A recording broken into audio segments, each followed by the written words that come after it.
Okay, we have discussed about the type of wound dressing. So there are three types of wound dressing based on the behavior of the wound. The first one is clean wound or aseptic wound. The second one is septic wound dressing. The third one is dressing with drainage, wound dressing with drainage tube. Gosootni madaa golguu isaa irratti hundoofnee gosoonni ittiin madaa golgnu bakka sadiitti qoodamaa. Isaanis clean wound or aseptic wound kan jennu madaan kun madaa contaminated hin taane yookaan baakteeriyaadhaan kan hin faalamne jechuudha. Torban darbe waan ilaalaa turre. Inni lammaffaan septic woundidha yookaan madaan kun kan faalame jechuudha. Kana jechuun maayikiroo kan hedduu of keessaa qabaatu jennee kan waliin ilaalledha jechuudha.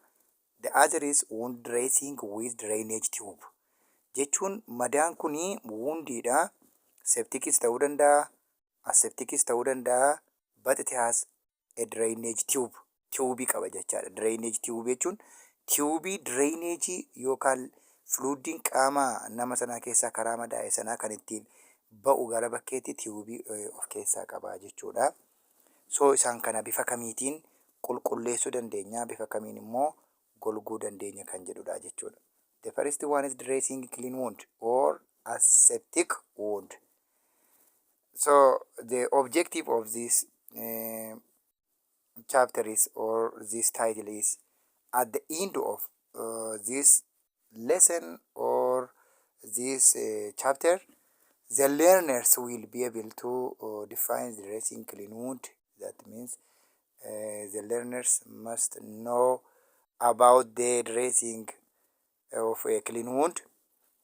The other is collecting necessary equipment for the clean wound dressing, means separating the necessary material, clean material from sterile material, and assemble akkas walittiin garaa gara qooddatee qopheeffachuudha.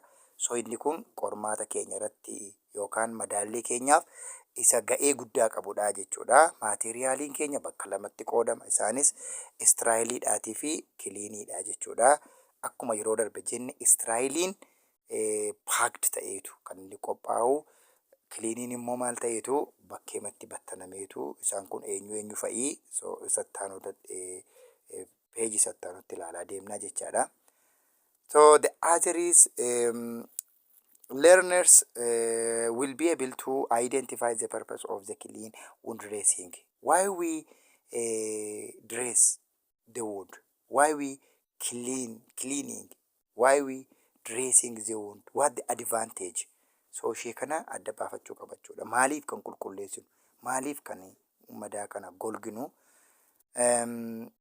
The other is demonstrate clean wound dressing procedure. So as we know, this clean wound dressing, it has own procedure or it has own step.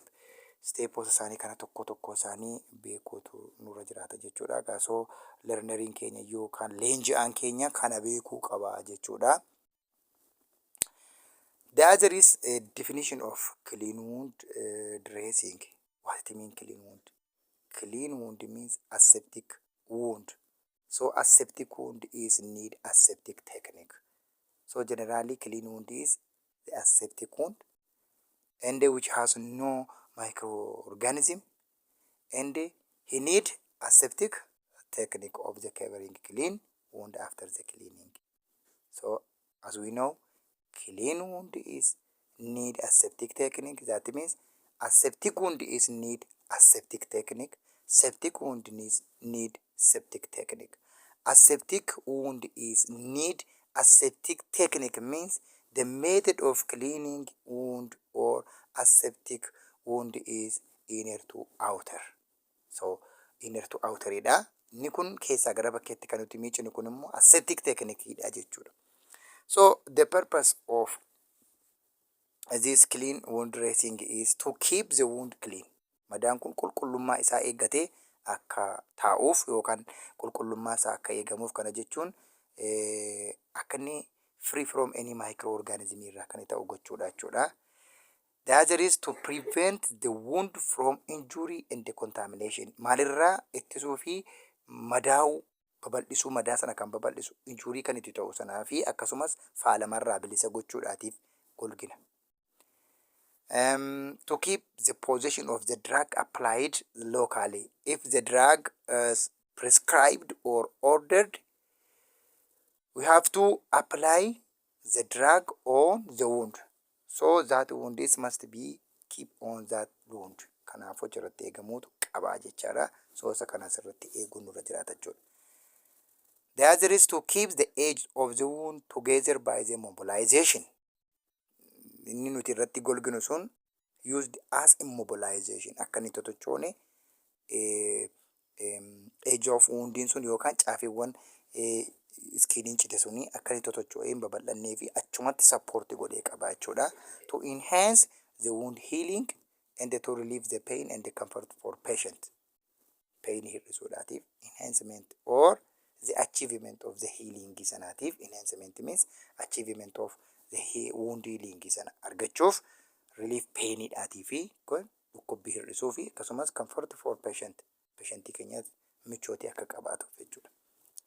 Wanti guddaan tokko asitti kan sila jenne sana leenji'aan tokko kan inni addaan baafachuu qabu definition isaatinneerraa yaa definition isaa laalleerra kunooti maateriaalii isaa sapaareeti gochuudha jechuudha gargar baafachuudha. Istiraaliin isa kami kiliiniin isa kami kan jedhu kana jechuudha. Ni jalqabaa istiraaliin warra kana dhagaa fakkeenyaaf kanneen akka kidney dish. Kidney dish kan jennu kidney jechuun kalee jechuudha. Kidney dish wanta kalee kan fakkaatu sana jechaadha. Gaafa kilaasitti ilaalle kalee kan fakkaatu sana ishee sana diishitti sana qopheeffachuudha. Tokko istiraaliidha isheeni. Sterile glove or surgical glove, cotton ball or gauzenis ni danda'ama. Sterile gauze 4x4 jechuun inni kun dress gochuuf nu fayyada or square jechuudha. Sterile dressing forceps sadii akka nu barbaachisudha. Sterile scissor maqasiin tokko akka nu barbaachisu sterile ta'uu qaba. Sterile gaalipootiin sun maaliif nu fayyadi? Cotton ball keessatti walitti qabannee dhufna waan ta'eedhaatii fi nu fayyaddi. Sterile fenestrate towel drapeedha. But drapii fenestrate towel tokko miti. Drapii fenestrate towel jechuun fooxaa taatee walakkaan ishee cittee kan keessa baate sana jechuudha. Eeriyaa wuundii sana bichaa expose gooti. Qaama kan biraa garuu itti uwwisna jechuudha akkuma fooxaa jechuudha. Spatulaan kan nu fayyaduuf draagiin yoon prescribed ta'eera ta'e yookaan draagiin kan ajajameef yoo ta'e if the ointment is prescribed jedha sumarraayyuu waan ta'eef draagiin kan ajajameef yoo ta'e maal goona jechuudha. Achirra ittiin draagii sana ittiin wuundii sana irratti gochuufi jechuudha. Inni kan biraan clean materiaaliidha. So clean materiaaliin kun dogoggoraan sterile materiaalii keessatti yoo qophaa'e kan dhufu ta'ee baay'ee dogoggora guddaadha jechuudha. Baay'ee. Kanaaf kiliinii keessatti sterilii keessatti jechuudha. Inni jalqabaa kan nuti of eeggannu isa kanadha jechuudha.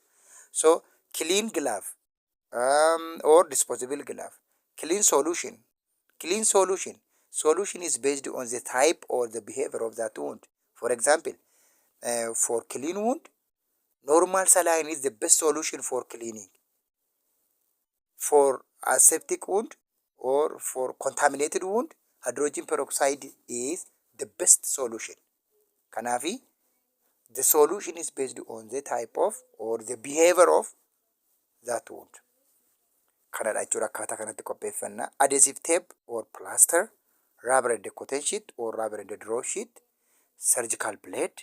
Surgical blade is used for what? For shaving of the hair. Eeriyaa madaa sanarraa haaduuf nu fayyada jechuudha. Antimicrobial ointment if prescribed, if is important or yoo kan ajajame ta'e. Buzz blanket if needed. Screen for provide privacy. Qullaa nama sana akka namni hin agarreef maggaarajaa wayii gaarraduudha jechuudha. Adhesive protective apron. So not only apron, all PPE, personal protective equipment, including the eye goggle, mask, apron, gown, cape, boot, wanneen uffatamuu malu guutummaa isaan uffachuudha. So chart is the most important. This is all about the material. When we come to the procedure, the first one is before starting our procedure, not only wound, any procedure should have to check the order of the procedure. Maal hojjechuuf deemna? Procedure sun maal barbaada? Maal hojjechuuf deemna? Akkamittiin immoo hojjenna kan jennu of eeggannoo guddaadhaan addaan baafachuu qabna jechuudha. Check the order of dressing change. Kun akkas jedhama. Check the order of dressing change. Orderii sana kan kaa'ame sana check goone jechuudha. On what? On chart. The next one is explain procedure to the patient. Maalidha kun? Of ibsuu jechaadha. Of ibsuun maali? Maqaa keenya ibsuu, gahee hojii keenya ibsuu, maal akka hojjennuuf ibsuu, maaliif akka hojjennuuf ibsuu, yoo hojjechuu dhiifne immoo maal akka ta'u ibsuudha. Malee humnaan patientii keenya kana sii gochuun qabaa jennee giddisiifna toon taane patient must voluntary. Otherwise patientii keenya harkaan qabuun hin danda'amu jechuudha. Hiyyamsiisuu, amansiisuudha jechuudha. Bifa isaa ittiin hubatanii afaan isaanii galuufiin amansiisuudha jechuudha. The third one is hand washing. This type of hand washing is medical hand washing. As we know, hand washing is in two, based on solution, water and soap, and alcohol rub, based on technique, medical hand washing and surgical hand washing. So this type of hand washing is based on technique, medical hand washing. That's your cannot fayyadam. The fourth one is clean trolley to or tray or trolley clean goone. Malif train kan nuti jechuun troll kan nuti jennu kan gommaa qabu stattiin oofnu sana jechuudha. Tray kan nuti jennu immoo wanta ishee akka baattuu saayinaa kan fakkaattu meeshaalee irratti qopheeffannu sana jechuudha. So next clean troll and the tray, assemble the supplies at convenient work area. So generally assemble equipment or material. Apply screen.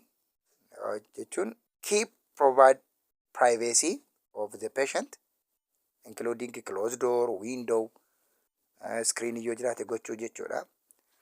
Assist the patient is for comfortable position to expose the wound. Naannoolee expose kan ta'u yookaan qullaa isaa kan ta'u naannoo maaliiti? Naannoo madaa sanaa qofadha.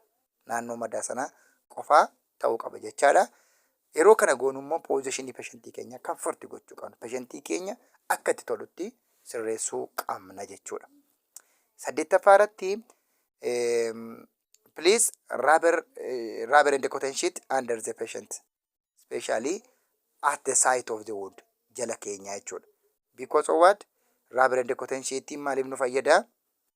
Bed protectiveidhaaf nu fayyada jechuudha. Safety patientii keenya jala isaarratti wanti nuti ittiin miicinu sun gara siree isaa yookaan liinanii isaa yookaan shiitii isaarratti bu'ee booda patientii keenya akka nu jalaa hin miineef jechuudha.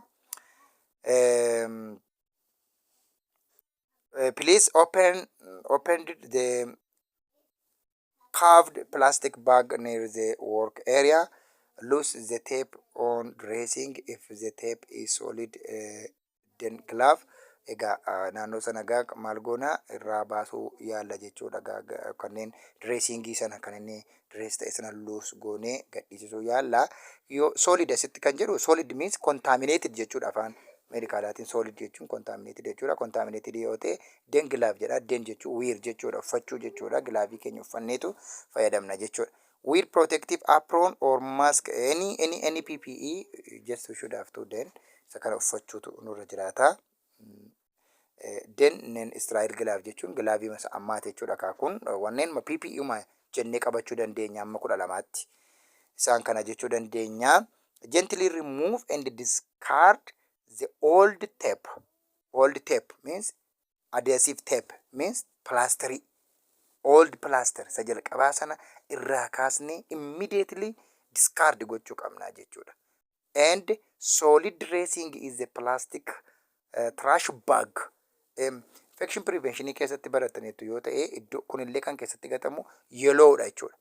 Yellow bag keessatti gatama. Immediately inni kun maal jedhama? Solid dressing jedhama. Isa xuraa'e jechuudha.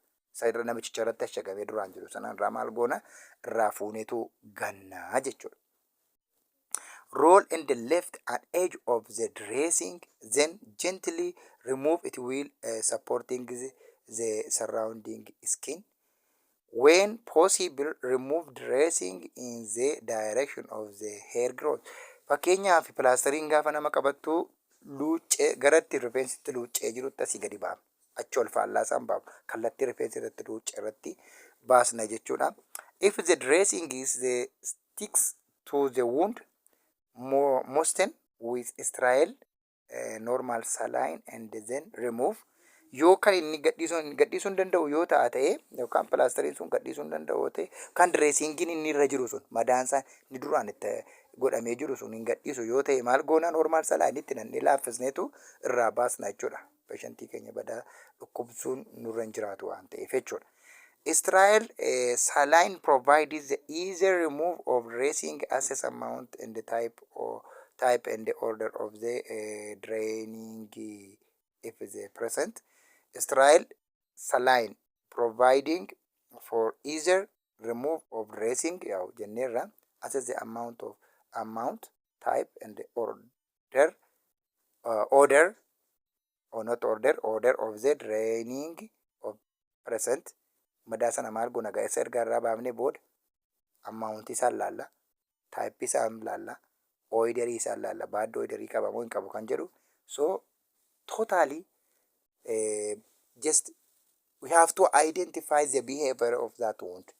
Generally kana jechuudha. Lakkoofsi 16 irra ni jiru sun 16 15ffaan madaa kan itti durattiin dress goone sana irraa baasnee haala madaa sana ilaaluu waan jirudha jechuudha. Remove and discard in sterile gloves. Sattiin amma gilaavii amma ittiin baasne kana gaafirraa baasne gannaa jechuudha. Ittiin baasne irraa waan ta'eef irraa baasne gannaa.